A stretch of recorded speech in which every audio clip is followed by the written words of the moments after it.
Guys ভিডিওটা দেখেন, মনে হয় এই আফাই মাঠে নাইমে পুরো গোল আয়া দিছে। মানে ভিডিওটা একটু দেখেন। আমরা চাইলে 4টা দিতে পারতাম, কিন্তু 3 পিস দিছি, কারণ এটা আর্জেন্টিনার বিশেষ ঐতিহ্য। ঠিক আছে, 3 পিস। নেইমার ছাড়া আমরা 3টা দিতে পারি। তাদের মেসি লাগে, আমাদের লাগে না। মাথায় হাত। এখন গর্তে ঢুকে গেছে, তারা এখন গর্তে ঢুকে গেছে। গাইস, আপনারা দেখলে কিছু দেখলে তাদের বললেন না, ঠিক আছে, কষ্ট হবে তারা। গোল কি কম হয়ে গেল? না, ঠিক ছিল, 3টা দিছে, কম কোথায়?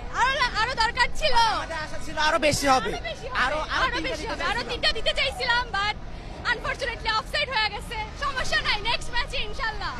নেক্সট ম্যাচে পোষাই দিব। আর্জেন্টিনার ভক্তদের কি অবস্থা ছিল? মাথায় হাত। এখন গর্তে ঢুকে গেছে, তারা এখন গর্তে ঢুকে গেছে। গাইস, আপনারা দেখলে কিছু দেখলে তাদের বললেন না, ঠিক আছে, কষ্ট হবে তারা। গুপ্ত, আমরা নেইমার ছাড়া আমরা 3টা দিতে পারি। তাদের মেসি লাগে, আমাদের লাগে না। আমরা নেইমার ছাড়াও চলতে পারি। আমরা চাইলে 4টা দিতে পারতাম, কিন্তু 3 পিস দিছি, কারণ এটা আর্জেন্টিনার বিশেষ ঐতিহ্য। ঠিক আছে, 3 পিস।